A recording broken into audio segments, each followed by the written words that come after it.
And welcome to another edition of Fearley Presents Up at the Rafters right here in our old studio. We're back. I'm back in hell, by the way, if you see the screen. There's flames behind me. And I'm back at the practice facility. What are you doing? I farted. I'm sorry. Can I say fart on this show? Yes, you can. Okay, we're cool. Fuck yeah, you can. Whoa, we can cuss. Zach cuss. Listen, you son of a bitch. Yeah.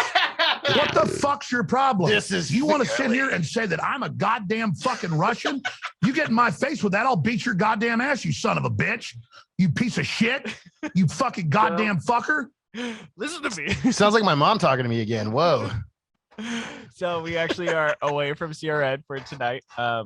We'll see what happens. We just want to get away from Mike if he's listening. I'm kidding. We love you. Mike's on a hot date. Ooh. With Pamela? Is that what she said?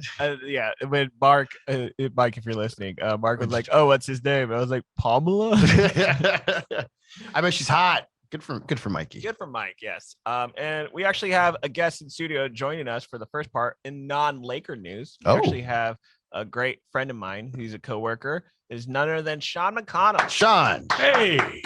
Hi. You can't see him. Do you want to be on camera? No. Oh, he doesn't want to be seen. No. Well, here's a quote that I don't think he wants to be on camera because this is what he said earlier in the day. So I grew up a Clippers fan. so I'm not sure he wants to show his face on the Laker podcast. Please. Oh, he did? Did you really grow up a Lakers or a Clippers fan? Hell no. Who did? Hey. Nobody did. If they told you they did, they're lying. I know three people. But only reason why is because that's the only tickets they could afford. Oh. So Well, you did grow up in Lancaster.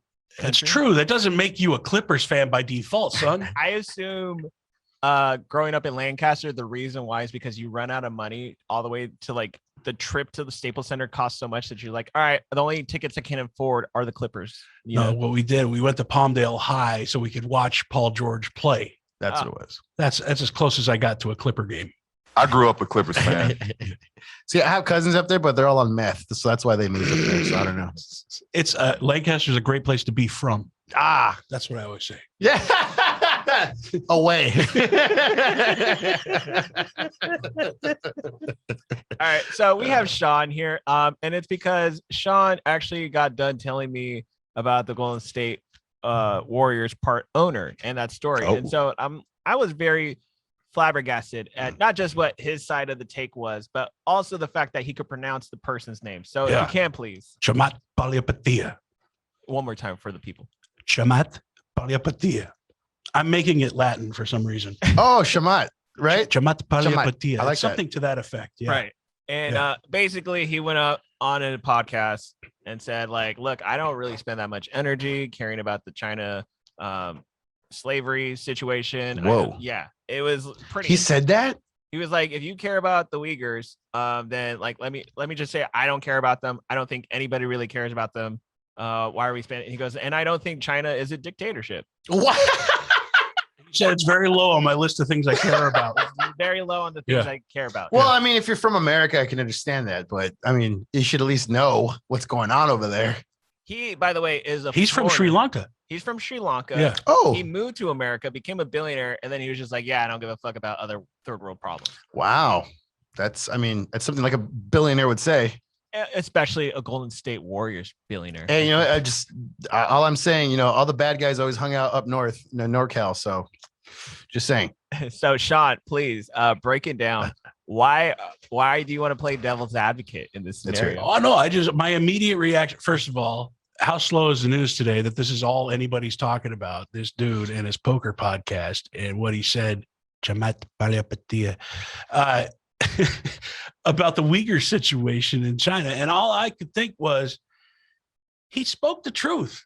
Like, people don't want to hear that, but he said what was real. Like, everyone, oh, you don't care about the Uyghurs? Nobody cares about the Uyghurs. I was a Uyghur in high school. No one cared about me. No, I'm playing. Remember meth in Lancaster, or what was it from your getting? Yeah. Lancaster. That's the whole thing, dude. Like, everybody fakes caring about shit. So what, you could post about it, or you can tweet about it, Absolutely. or you could do a podcast and pretending like the guy. That's what made me think this is the guy he's doing the podcast with was like horrified. Oh, you don't care about the Uyghurs? And I was like, dude, you don't care about the Uyghurs. Like, you're pretending to care so you feel good about yourself, but no one's actually doing anything for the Uyghurs except for Enos Kanter, right? He's trying. Yeah. So that was my point. Like everybody's gonna jump on this dude, and this dude just spoke the truth. He was like, nobody really cares about the Uyghurs. Let's be honest. Did you think about the Uyghurs this weekend? No, I had to go to work today. Did you even think about the Uyghurs today after this happened?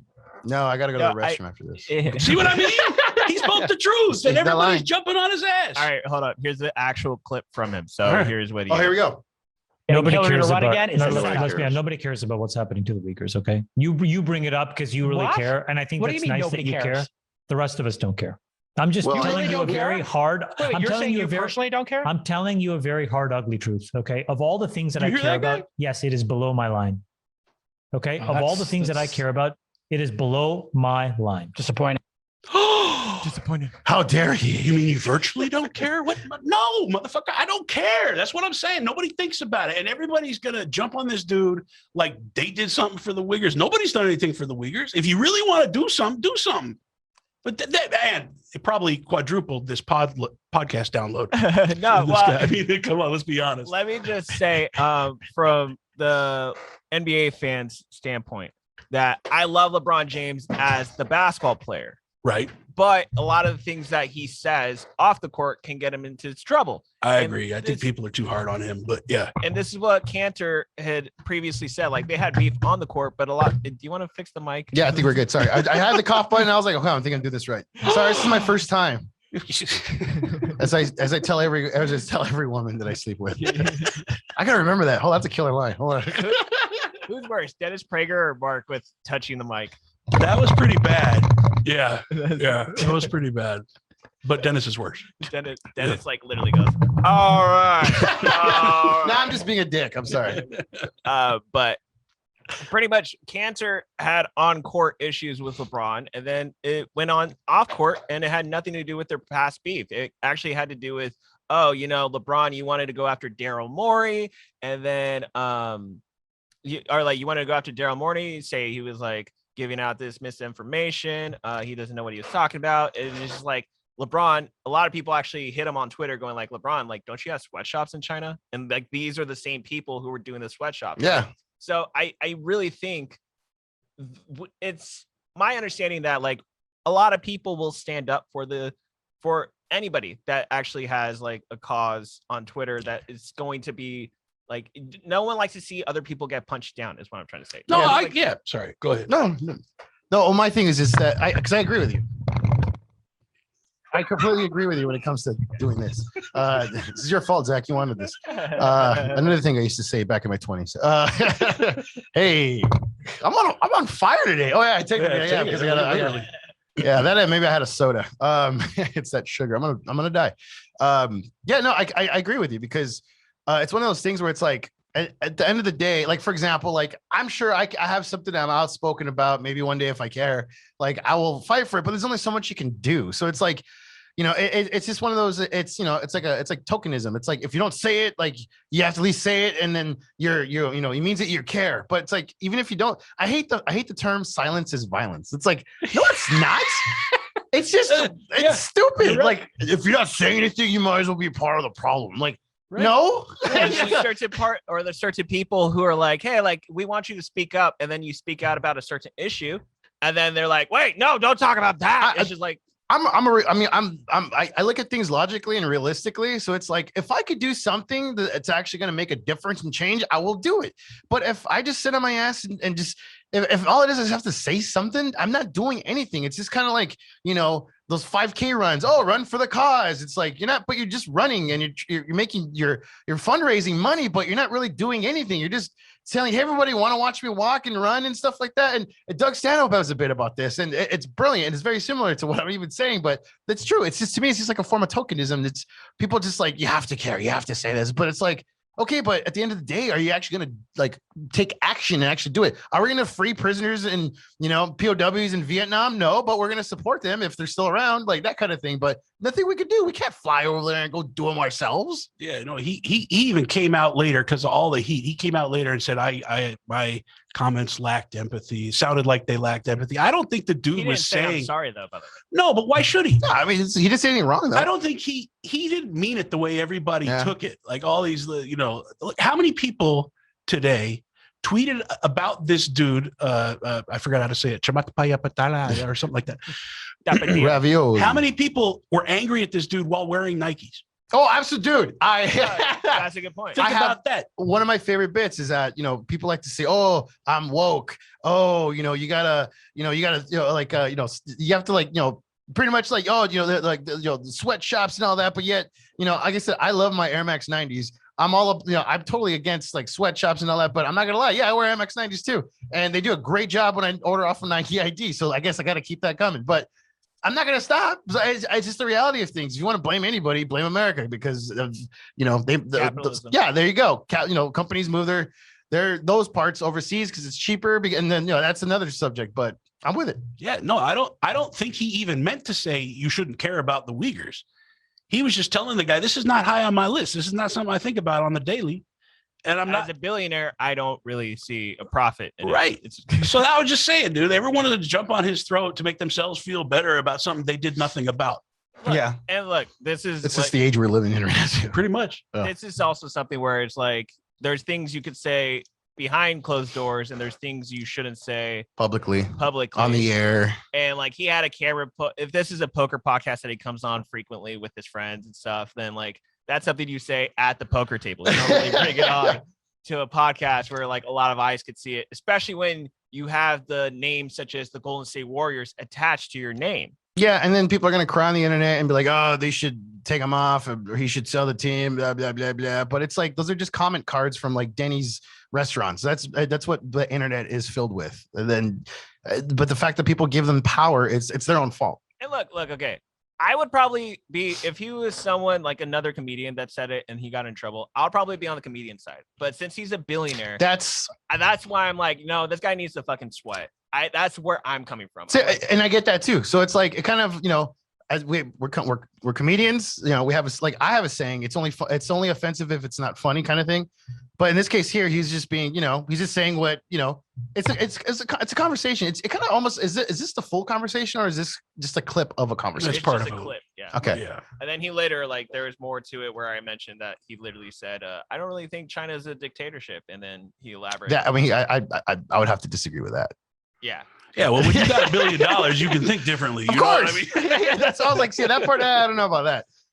But I mean, as far as like caring for like certain causes and like, I could easily say like, I'm trying to think of even something that's like, I'm sure like I don't like even gun laws. It's like California has like the tightest gun laws, and it's like we need to do something about gun laws. Like, yeah, we already did. It's like really hard to get a gun here. Like, what else? Like you can't stop a crazy person from acquiring anything that they want if it's available, like stuff like that. And if I say something like that, of course, be like, oh, you're being a dick, you're an asshole. I'm like, no, I'm just being realistic. That's all it is. Like, that's the name of the game. Like, that's life. Like, I don't know we were living in this weird time where everyone's just so fucking sensitive, and it's like, but we cater to them. We have to make sure they're okay. Like, no.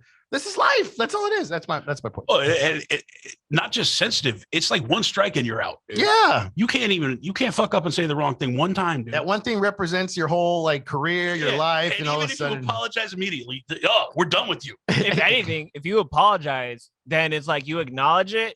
Like you acknowledge that, and then they just totally you could lose a job after that. Yeah. Like the apology is actually the worst thing about the whole fucking debacle of stuff. And it's the pressure. It's everybody. Like, I remember one time during when Bauer, when he got in trouble on the Dodgers, the pitcher.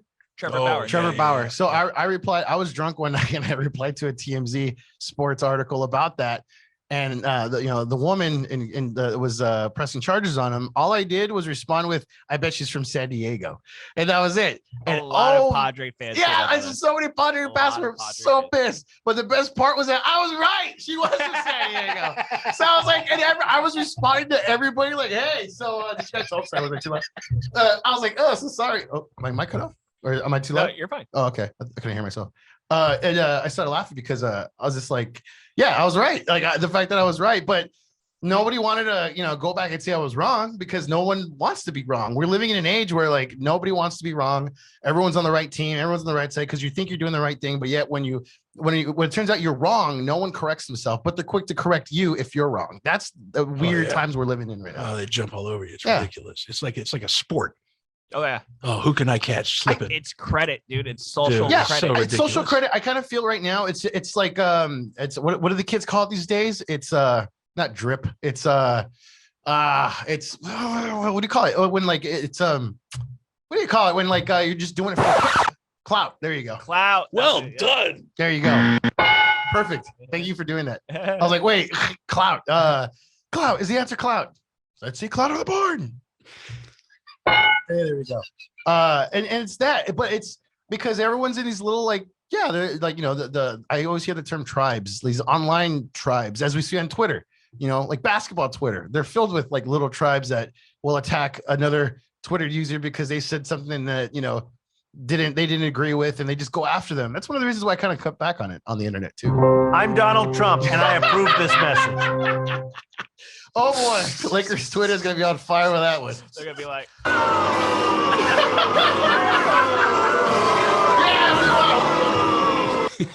by the way, I don't care.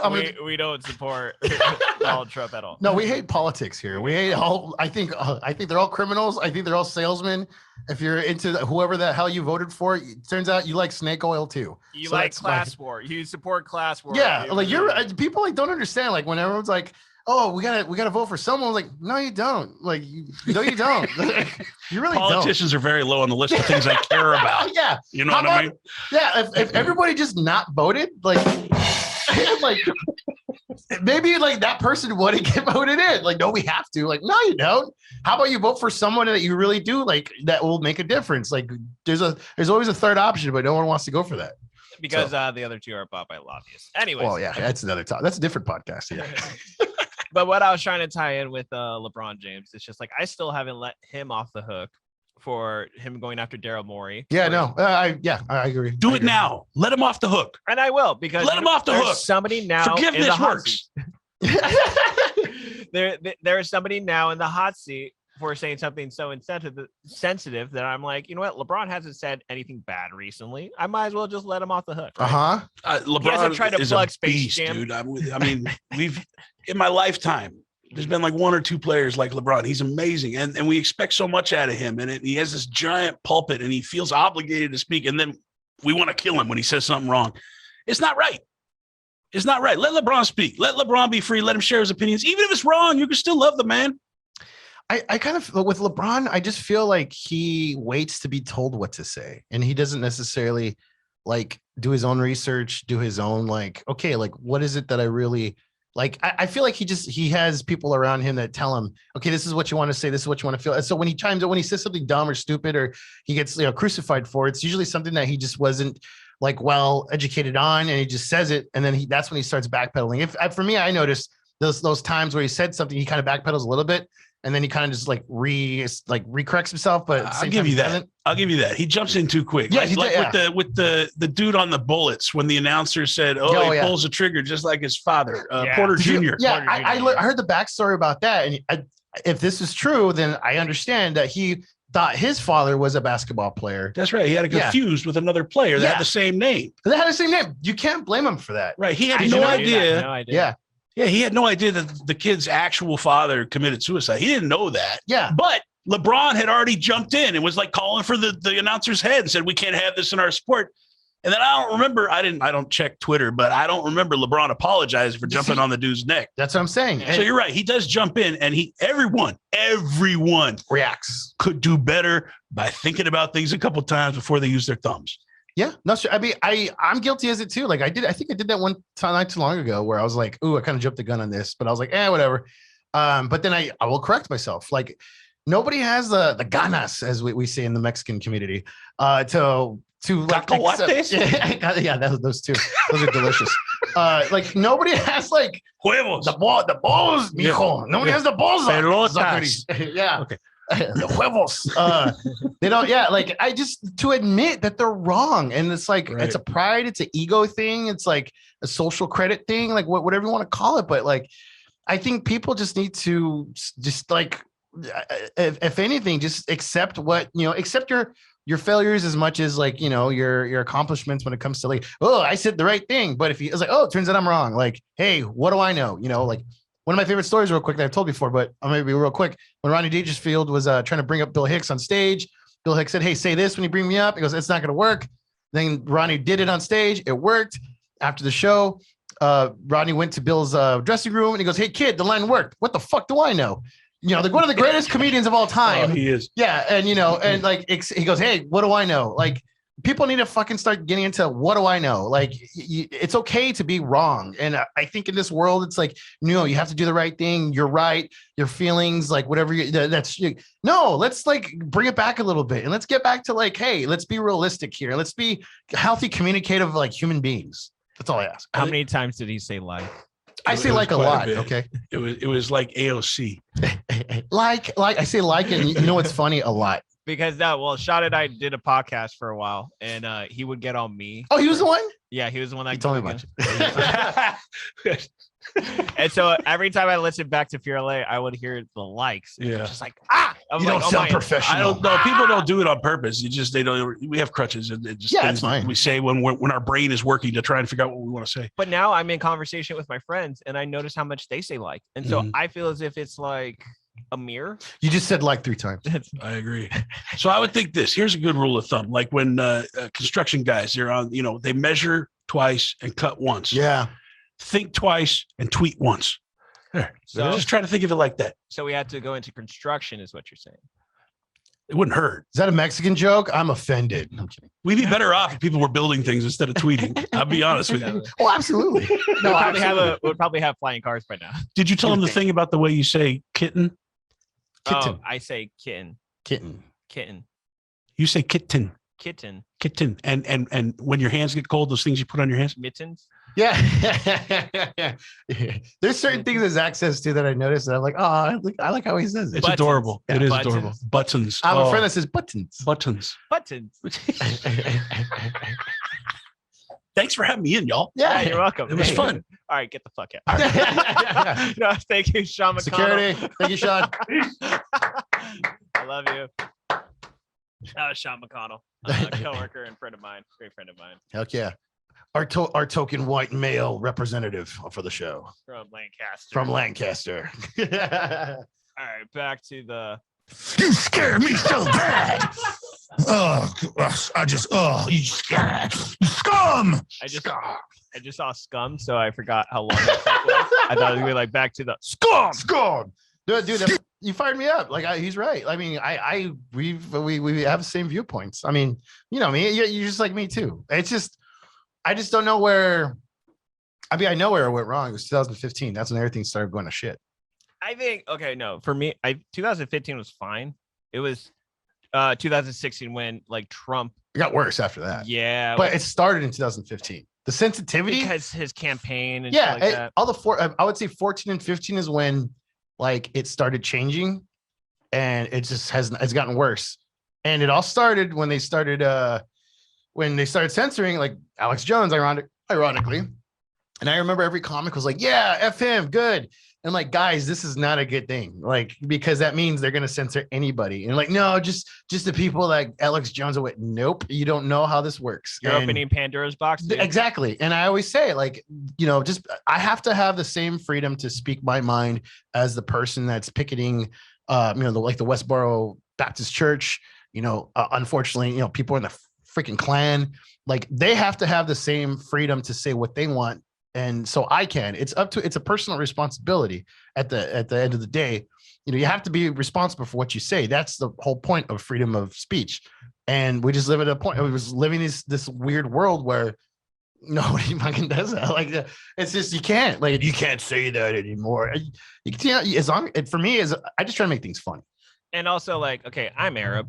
If I go onto Twitter, and I see the Taliban, or if I see Al Qaeda, like one of them like terrorist groups that have a Twitter page that a lot of like the people on the right are telling us to like it should be off Twitter. Like how come like so and so's off Twitter, but how come the Taliban or Al Qaeda's there, right? Like if I'm that dumb to go on their page and be like, you know what, they're not so bad. Like they actually are onto something, right? Like you remind me of that story when this skinhead was hanging out with me in the middle of a mosh pit. And he goes, hey, you want to go mess these people up? I was like, okay. And he put an arm around me. And then we went moshing together. Back in my mind, I was like, oh, he's not killing me. He's not hurting me at all. hey, they're not so bad people. Like I can't say that. But I said that on stage once and I bombed. But like at the same time, it's just like if you kind of get recruited that way, if you fall into Scientology, that's on you. Yeah, for having awful parents that didn't raise you right. Yeah, gullible. I have a friend who, like, she's a great friend of mine, Jessica. She is one of the people that took down Nexium, and that was the sex trafficking cult based out of New York with like Allison Mack and shit like that. Oh wow. I'm reading her book, and the first part of her book is pretty much going like, it was my journey. I had to go through it, but yeah, I fucked up. Like it was pretty much her going like, yeah, I was in a cult and I didn't realize it until I got to Albany, New York. So, I mean, how old was she when she got into the cult? She was like in her mid-20s. Exactly. Yeah. Like you're supposed to fuck up in your 20s. Like, and now like they go back, they're pulling like tweets from like Taylor and Horton Tucker saying like Kobe wasn't good, like in 2002 or something like that. And like, oh, is this you? That's like, dude, that was like 20 years ago, like, or whenever the hell it was. What year is it? 20 years ago. Or I can't remember. Twitter wasn't around. Yeah. Oh, wait, I think it was 1, right? Never mind. I'm just making it up, to be honest. I'm lying, by the way. It was an old tweet. I can't remember what year exactly, but it was something about with him and Kobe. I can't wait for someone to take that out of context and fucking cancel me.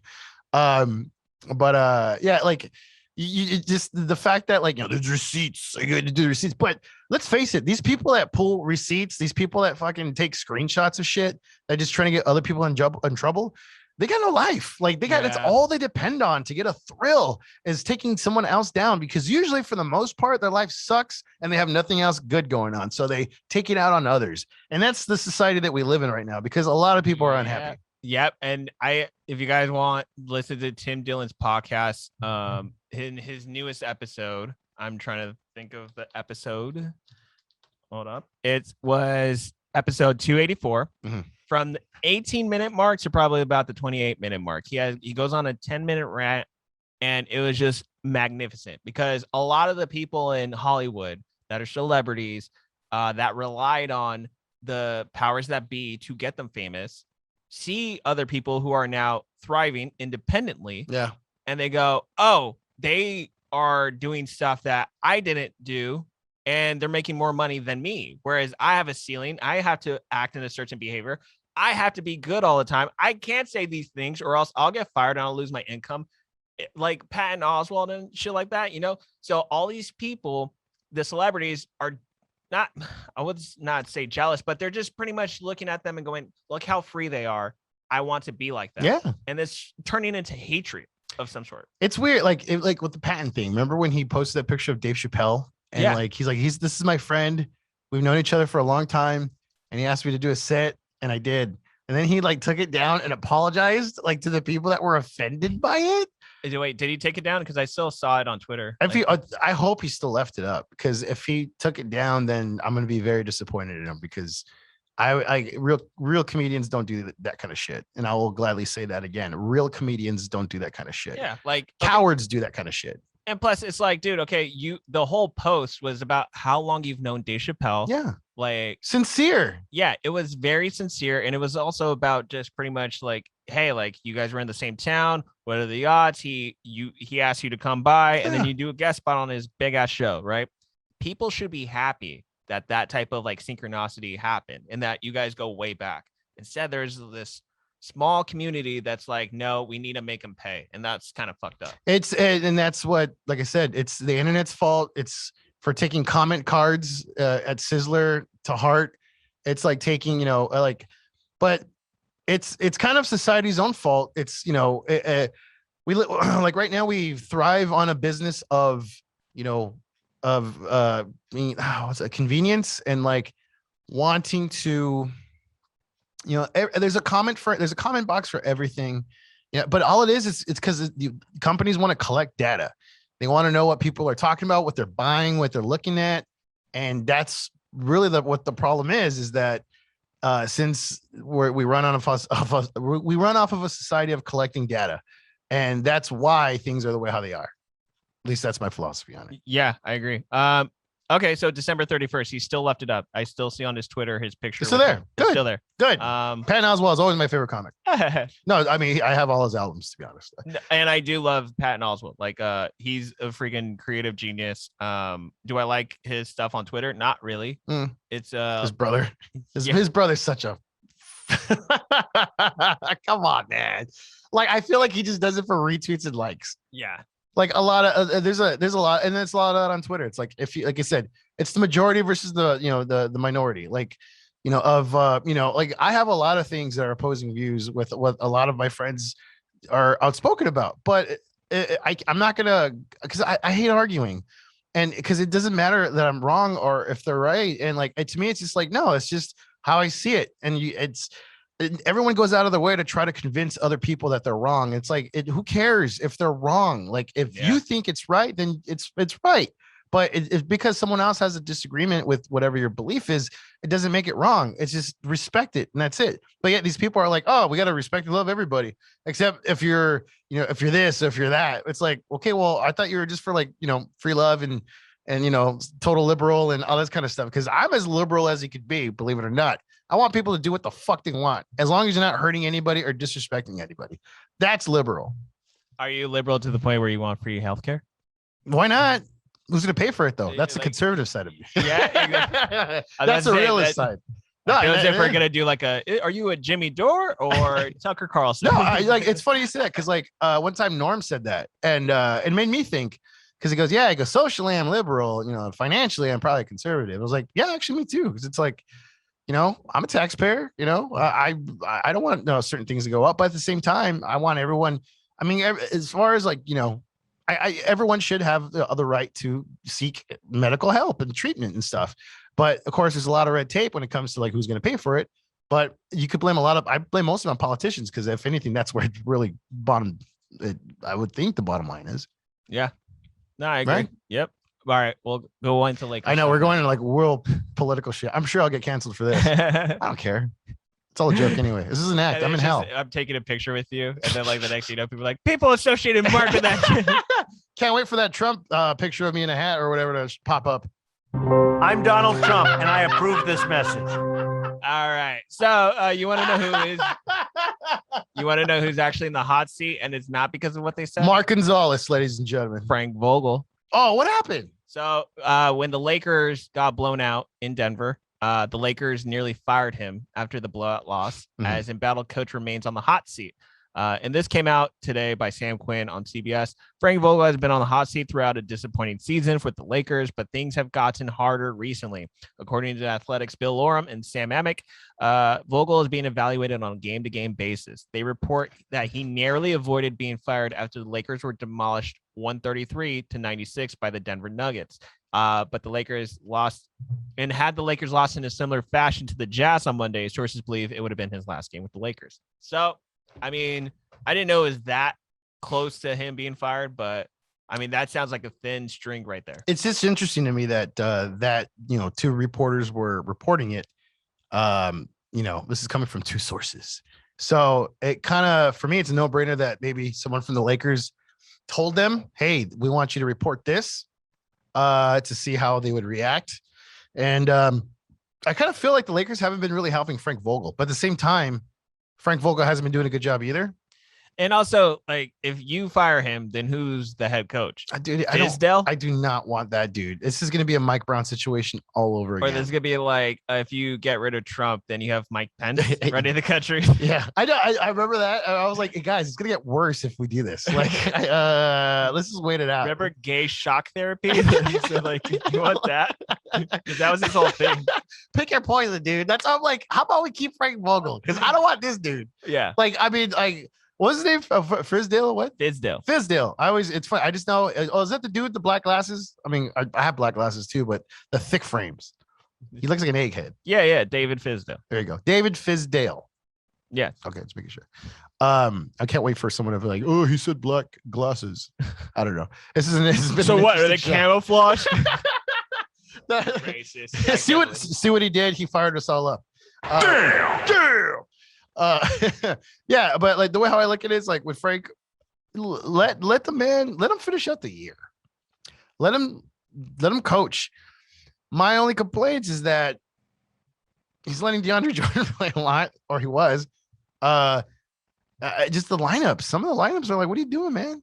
And so that's the thing that I don't like is he is late to adjusting. It's very late. Like, do you think is it because he has faith in his players to turn it around, or is it just like he's just like thinking in his head, okay, so if I move this money over to my savings, I'll be okay for the next 2 years? What it is, Ty Lue, like in a playoff series, Frank Vogel will literally take the L just to see a team out for what they are. Yeah, that's why we say Lakers in 5. Right. So it was just like, okay, like you got blown out in game 1, but like, how are you going to bounce back? And then like the Lakers may bounce back and they may win the game 7, right? Or game 5.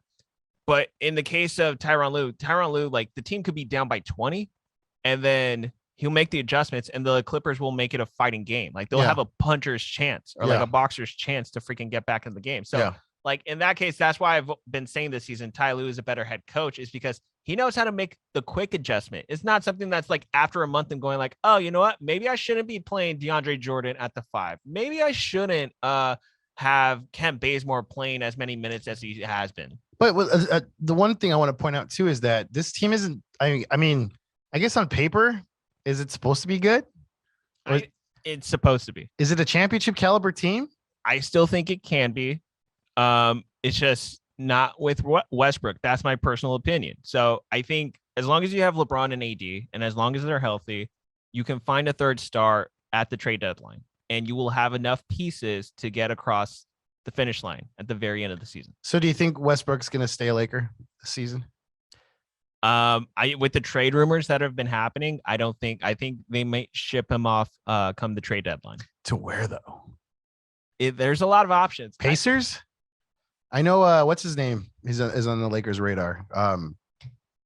It's Pacers? No. Detroit? I can't remember. Oh, Jeremy Grant? Yes. Yeah. Jeremy, and that's another thing. Like, okay, if Jeremy Grant comes to the Lakers, he's not going to be averaging what he's averaging with Detroit. No. He's going to settle back into a role position like he was with the Denver Nuggets. So maybe you get a defender, which will be nice, but that's like the catch-22 with this team. Cause it's like with Kuzma, he's blossoming, but that's only because he's now like, he's not sitting behind LeBron. He just, I guess it just depends on the player. Like some of them get lazy when it's comfort. I always say comfort's the enemy. Yeah. And that's generally it. We talked about this plenty of times, especially when LeBron was out. Once they're comfortable, it's like, we're good again. There's somebody else to do the job. Yeah. Mom and dad is away. Yeah. So I'm curious to see when AD comes back, how things are going to happen. I kind of wish LeBron could play the 5 and AD could play the 4 and have Westbrook run point. But there's more than one complaint, but my complaints, one of them is with Westbrook's poor shot selection. Like, why would you take that, dude? Like, pass it. What are you doing? And you see the way he's like shooting off the backboard. It's like he's not even trying to go. Sometimes it looks like Tim Duncan the way he's shooting off the glass, but then there's other times where it's just like, are you trying to break the backboard? What the fuck? Do you think he's panicking what goes through his head? Do you think he's panicking, or do you think he's just like, I got this, or just it's overconfidence, or just scramble? It's really okay. I will say there are times where if it depends on the situation. If he's driving at full speed and then last second is jumping and trying to make a pass, but it's such a reckless pass that it becomes a turnover. Yeah. That's him going full speed. That's him like hitting the throttle too fast. If he is trying to do the bank shot and stuff, that's because his shot is terrible. So I don't really think it's because he's not talented. I just think he's like a mice going for the cheese and keeps on getting electrocuted. That's what it is. He doesn't learn from his mistakes. Did you just call him a rat? Yes, that's what I did. How dare you? I do think he's getting. I actually will stand by. I'll correct myself real quick. I think he's learning from his mistakes, but it's similar to Vogel. It's like, how long does it take for you to adapt? Like, why can't you adjust sooner? And like, if you look back historically, which, he has a 14-year career, so technically it is historically. But then again, he's only been on, how many teams has he been on? 5? 4? The Thunder, the Rockets, the Wizards, and now Lakers. So it's 4. 4. Okay. So I read this one stat where they said he has a slow start when he joins a new team, and it's usually like around this time is when he figures it out. Yeah, no, fuck that stat. John Ireland has been saying that, and John Ireland has been living by that. But I'm just like, yo, this is cop out. Westbrook is not the same as he was 5 years ago. Yeah, no, that's the harsh reality, and that's why we both said in the beginning of the season, like, as much as I wanted to be excited that Westbrook was a Laker because I've always wanted that, it's just not the right time because he's kind of basketball players with natural ability and athleticism. It goes away. Like, look, everybody eventually Father Time wins, except for LeBron for some reason. He still plays like fucking crazy. Yeah, he still plays like he's back in Cleveland. Yeah, I'm like, holy shit! Like, this dude's how old? Like, I think he's like younger than me, and I'm like, why the fuck does he do that? But I mean, he's LeBron James. LeBron James. I'm LeBron. Hey, I'm LeBron James. I love that video. So, but with Westbrook, it's like his skill set. Has he always been like a skillful player? Yes. But so where is it? Well, I will say, hold on for real. LeBron James. Yeah, found that one. LeBron James. Westbrook was talented in OKC. I know Colin Cowherd was talking shit about him back in OKC, but something to what Nick Wright had said, where it's just like, dude, if you put Westbrook on a shitty team, he's going to make the supporting stars better. Whereas if you just put him in an all-star studded team such as the Lakers, then he's not going to shine as well. So I think it's glaring the mistakes he's making right now, and it's because of the situation he's put himself in. I was in the same situation as you. I didn't want to see him with the Lakers. Yeah, in the beginning, I was very against it, and it grew on me because I was, I've always been a fan of his game. Like, he always pissed me off ever since he was on Oklahoma. He always gave the Lakers trouble, him and KD and James Harden back in the day. Harden, I will always say I never liked. I never liked his game because I knew what he was doing. KD was just, the dude's cold-blooded, so that's it. But with Westbrook, I've always liked him for some reason. He was scrappy. He played with heart. He was a dick. He was crazy, and that's, he had Kobe's blessing. Yeah, well, and I was just gonna say, and that's also Kobe Bryant. And so that's the reason why I admired him. And I was excited for him. And I was like, wow, I get to have a Westbrook jersey that's comes in the Lakers, So I was excited for that. But the harsh reality, once again, was he's not that player that he was when he was on, Oklahoma. And he's older.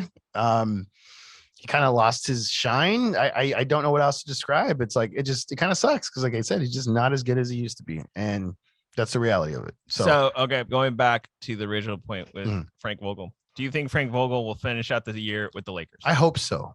I'm gonna say it. I hope so. I feel like he does. I feel like he will. Do you? I hope so. And I don't like Frank Vogel as a head coach, but I still think it would be really chaotic. You still don't like him as a head coach? No, I don't even think he's the top 5 head coach in the league. Who is? So Greg Popovich, obviously. Oh, excuse me. And granted, the Spurs aren't doing well, but for what he's doing with that team right now, it's pretty impressive. And DeMar DeRozan actually praised him for everything that he's doing right now in Chicago. He gave him blessings and said, like, dude, I'm so jealous of Chicago. I know, yeah. That should have been us. The Miami Heat head coach. Spoelstra. I would say Spoelstra. I would still have to say Steve Kerr. I would have to say Monty Williams, who was also someone that was available for the Lakers. I thought Steve Kerr was going to be that Phil Jackson, where it's like, well, you had Michael Jordan, and you also had Kobe Bryant, and you also had Shaquille O'Neal. And that's why he won all those rings. I always thought Steve Kerr was going to be that coach. I was like, well, you always had, Steph. You always had Clay. You had KD. You always had this, but the fact that he's still like, this Golden State's killing it too. Yeah. And I'm like, okay, fuck me. I'm wrong. So, okay. Steve Kerr, Monty Williams. Yeah. I said Spoelstra. I said Popovich. I'll also go out and say Ty Lue. Because Ty Lue really Ty Lue, huh? He's better than Vogel, that's for sure. I'm trying to think of anybody else in the league. Yeah, I'm looking at the whole rosters right now. Nobody sticks out. I'm not gonna say Kurt Rambis. I'm not gonna say Buds from Milwaukee. I'm not gonna say Budenholzer. Yeah, didn't he win Coach of the Year? He won Coach of the Year back in Atlanta, and then he also won the NBA championship. But that was just an odd year. So I will have to say Ty Lue because Kawhi and Paul George are not out, but they're only a half game back of the Lakers, which is pretty impressive. Yeah, I guess. Yeah. I mean, look, and no, dude, Monty Williams and Ty Lue were both people that were available for the Laker job. Who did they go with? I know. I mean, with Frank Vogel, because they wanted a defensive minded coach. I remember that. Yeah. So, but we had the pieces for that. But that's the thing too with Frank. It's like we don't have any really good players. That's a fucking good point. Yeah, that's what I'm saying. Like you got to get when the guy has it, when the guy has the tools for the job, he can get it done. But if you need to build an IKEA desk, you need the Allen wrench.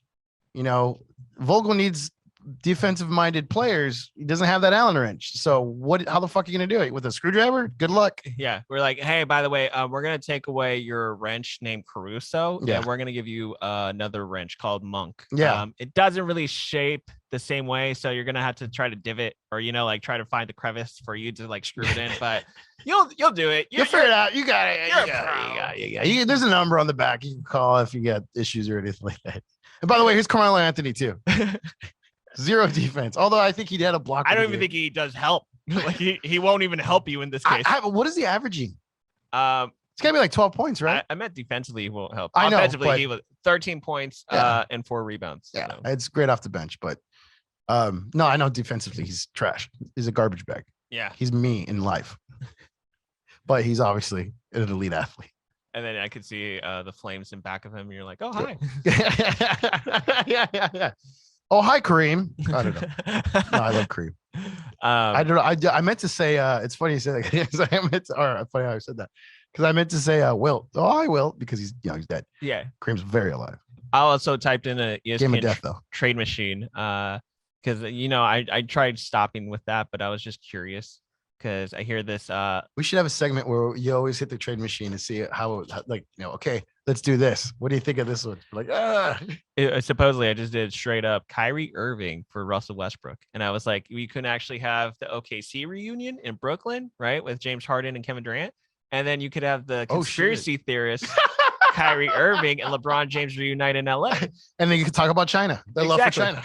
And flat Earth and how they didn't get the vaccine, but simply dude, Kyrie's thing is interesting to me because it's like I'm all about people that are being outspoken, but at the same time, it's like I can't see. This is why I don't like go all in. The only thing I'll ever go all in is obviously like Hulk Hogan, but he's a professional wrestler, and the Lakers as a team. So like and that's it. But like I can't. It's hard to go in on someone because it's like, good and for anal. You. Sorry, and that too. Just spit on it. So glad we're not on CRN tonight. Sorry, Mike. I miss you though. I literally had the chat. Like that was the thing. I saw the door close, but I just had to throw that. Do it. You got it. Hey, wait. Hey, tonight's the night, next? Yeah, when's the next time I could do this? Tonight's the night, brother. This is how you do it. What the hell were we just talking about? Oh, Kyrie. Yeah, I'm all about someone that's just says against authority, speaks his mind, all about that. But then like, dude, do you think the Earth's flat still? Like, come on, man. Like ancient Egypt, like there's like historically, like, yes, they thought, back in the Columbus days, they thought, the world was flat. But then there's like, there's images and it's obvious. You can look at the skyline, it curves. Like there's a curve. At least, when I look, like I could kind of see it. So I just don't understand why people just, it's just one curve and the sun revolves around us. It's like, really? Yeah, nah, it's really. And I okay, explain the moon because it's a circle when I look at it. I know, but they probably don't believe the moon is real. Oh yeah, no, it's a satellite. Remember? Yeah. So those people are crazy, dude. Shaquille O'Neal, I know, was someone that joked about flat Earth, and then he was like, "No, it's just a joke." We're back. Yeah, he said something about China or like whatever. What did he say about China? No, the flat Earth thing. It was like a flat Earth comment relating back to China. Like I forgot how he said it, but yeah, I think with Kyrie, like he said this, I think first in college, and then it just surfaced again when he was back in the NBA. Okay, wait, but he still talks about does he still believe it though? That is a good question. Because that's the thing. Like, I used to think I was fucking John Connor when I was 23, and like, oh hey, maybe I'm here to save humanity. Me looking at through a bunch of conspiracy theories at 4 a.m. So like I was young. I was in my 20s. That's why everyone's supposed to do dumb shit in their 20s. So there's 2 articles from 2018. Mhm. One is from the NBA.com or from NBA.com. Kyrie Irving on flat Earth comments. I'm sorry. The second one's from the New York Times. Kyrie Irving doesn't know if the Earth is round or flat. Okay, so he's going the agnostic route. So he's like, hey man, like I just Kyrie Irving apologizes for saying Earth is flat, ESPN.com. So okay, so that's it. Yeah. Okay, so I will put that to rest then. And then even on November 1st, 2017, he explained the flat Earth stance, says there is no real picture of the planet. Oh, here we go, dude. The guy was up on like Wikipedia at 4 a.m. going, bro, like He was probably high. You have to be like the moon landing. Like I love it when people are like, you ever see that picture of all the astronauts posing on the moon, but like the backdrop is Earth? Oh, You ever see that picture? no, I haven't. Oh yeah, I'll find it. I'll look for it. Because I mean, yeah, they did. I heard rumors of. Well, yeah, I can't say that they did because this is just a rumor that I read.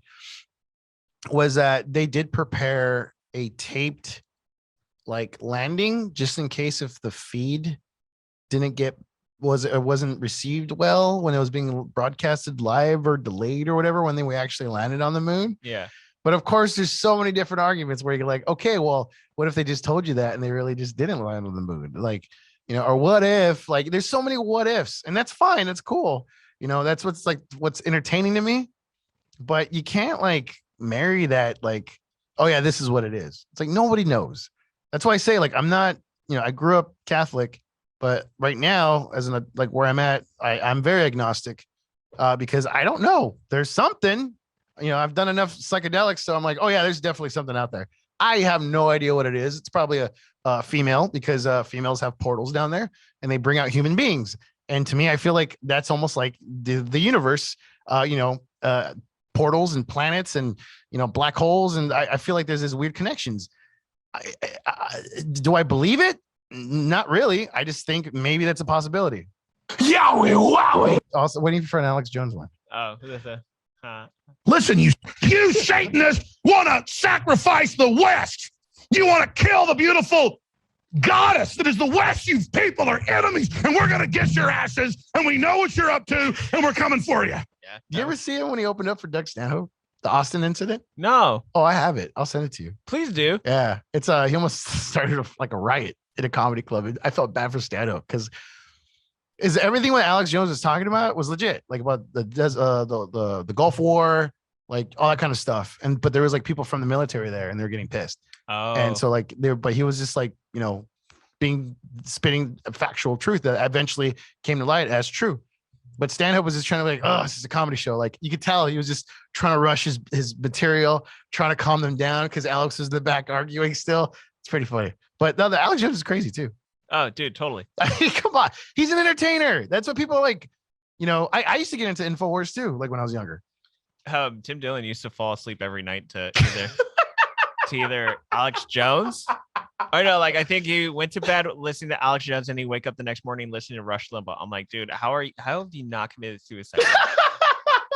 Those two guys. Dude, Tim Dillon's so funny. I know. I love how he just takes everything and he just like rolls with it. Like, and he does it so like smooth. Yeah. Like it always busts me up. But yeah, I can't, like, I'm not, like I said, I'm not into politics. I pay attention, but that's why I watch pro wrestling. Like that's my form of entertainment. And it sucks that politics is the form of entertainment right now. Because that's how it's being treated. Yeah. I got food and stuff. Oh, there we go. But I'm literally looking at my neighbors now and going, I'm ready to hang them up, gut them and skin them and chop them up. You know what? I'm ready. My daughters aren't starving to death. I'll eat my neighbors. See, my superpower is being honest. I'll eat your ass. I will. Me too, Alex. Me too. I love Joe Rogan's impression of him. You know what I'm saying? Wait, hold on. Let me get into it. I've done Alex Jones impressions very well, and it's just I have to like practice for this. So hold on. Like, please talk. Take your time. All right, I'll do my Alex Jones impression first. How about that? All right. He kind of talks like that. No, it's more like that. No, it's like right there at the bottom of your throat. I just hiccuped and cough. Sorry. I'm trying not to. I forgot I had a cough button. I forgot we're at a professional station. I was like, wait, it's almost like there should be. Oh yeah, it's right there. It kind of talks like this, but I can't get it right. It's I have a high voice because I have a very high pitched voice. I know I could get Alex Schertz. You school. Like I don't know. It just sounds like I'm a metal singer. The lizard people. Yeah, The lizard people. The reptilians. There's chemtrails poisoning our water. Oh, I almost got it. They're turning the frogs gay. Frank Vogel doesn't even have enough players on the team to play defense. And it's because there's a conspiracy, I guess. I don't know. Rob Pelinka set the seam up so he could fail. Rob Pelinka's poisoning the Gatorade, turning LeBron into a communist because he loves China now. I almost got it. I can't wait for someone to take this out of context. Cancel me. Hold on. Let me get Powers, being honest, I'll eat your ass. My superpower. I almost got it. My superpower. It's like I got to throw that southern draw. My superpower. Almost got it. This is not going to be the rest of the show, I promise. How many? Wait, what are we at? We're done. We're technically. Oh, this is just. My superpower is being honest. There's a lot we can edit out tonight. Yeah. We got about an hour. Like we did about an hour, but yeah. Okay, we did our time tonight. All right, I'm gonna put this on YouTube, and I'm just not even gonna look. I'm just gonna throw this out there. I'm not even gonna try to edit. Just edit everything out where I'm not talking about politics. No. Just the whole show is just me talking politics. I can't wait for that. This is gonna be fun. All right, if you've been paying attention for this entire episode, I can't wait for someone to hold on. My biggest thing is someone taking it out of context and going, "Did you see the Fear LA show where they talked about this?" It's like, yeah. And then Mike Gary is the one that actually was like, "It's probably I have receipts." He goes, "I have receipts." Listen to this, man. I'm gonna say this. Everything that I say is for the most part is because it just either makes me laugh or I'm being honest. That's like, or because I'm being honest and it makes me laugh. But I mean, at the same time, it's like, you know, if I say something that's like offensive, it's probably because I was trying to be funny. But that's generally it. Is that how you are? Yeah. Yeah. It's funny to me. Did you ever think, by the way, that Uyghurs is something that was made up by the mainstream media? So that way, when you get into a very difficult debate with another person, like there's gonna be someone from Texas who's like, you know, these Uyghurs. They keep on. When I was growing up, we used to call, you know, like, I didn't. My friends around me that did would call, you know, someone acting. I can't even say that. I feel like I can't even say that. I thought he was saying another word. That's what I was like, what? I was like, but what is it? How do you say it? Uyghurs. Yeah. Sort of. What does that mean? Well, I'm no, it's Arab. It's supposedly I guess it's the tribe of Arab people that were then enslaved and pushed into China to become slaves. So almost like Navajos? Yeah, essentially. But okay. Like these, I forgot how they ended up in China, but they're just Muslims who are there. Really? In China? In China. Oh, okay. So see, this is once again, I was just like, I'm just listening into the conversation. I was like, okay, but you know what? The Golden State Warrior part owner was right. Like the part owner dude was right. Was he? Was he, Zach? No, I'm just because no, if I hear that slavery is happening somewhere, I'm like, that's fucked up. There's slavery going on like now, but like once again, it's like you could bring, like, if you can't physically do something about it, yes, you could say it out loud. I mean, like, you know, yeah, I love the saying, you can't make an omelet without breaking a few eggs. Mm-hmm. So if you really want real change, you really want something done, then you have to do something drastic like that. So, you know, just tweeting it, doing a hashtag, changing your picture, putting a filter on your photo, doesn't do jack shit. I'm sorry to tell you folks, but that's just another, you know, form of tokenism, and you're not doing anything. You're just fucking ordering Chick-fil-A, even though you hate them for, you know, they're anti-gay, but yet I love the chicken sandwich. Like, you know, or, you know, we need to, you know, shut down sweatshops, but I can't stop wearing my Air Jordans. It's like, pick a fucking lane. That's all I'm saying is pick a fucking lane. If you're going to fucking go all out and, like, you know, be outspoken and say like, yeah, you know, we need to do this, then fucking do it. But like, stick to your guns. Don't be a fucking hypocrite. That's the problem. Oh, look at me. I'm cussing. I'm fired up. Yes, you are. This is from codastory.com. China's oppression of Uyghurs, a visual history. So the Uyghurs are largely a Muslim Turkic ethnic group with their own language and culture. Roughly 11 million of them are in China. It sounds like a fast food chain, to be honest. I thought that's what you guys were talking about. Oh, that's what... Uyghurs? Yeah, you spell it Uyghurs. But I could just see that, like, when I first heard that come up in the first time I ever heard Uyghurs, which is like a few years ago. You're like, 2020, whoa. I was like, I had to double check it. And I'm like, oh, there's gonna cause some fights to happen. Like, I can imagine Fox News, like a Fox News host saying it wrong, and then it's all over CNN, and then CNN blasts them, and like somebody loses his job, you know? And then somebody that bit their tongue tried to say it, and then oh no. That's a great joke. There's a reason why I have flames behind me. We'll close off on that. So thank you again for listening to another edition of Fear Labor.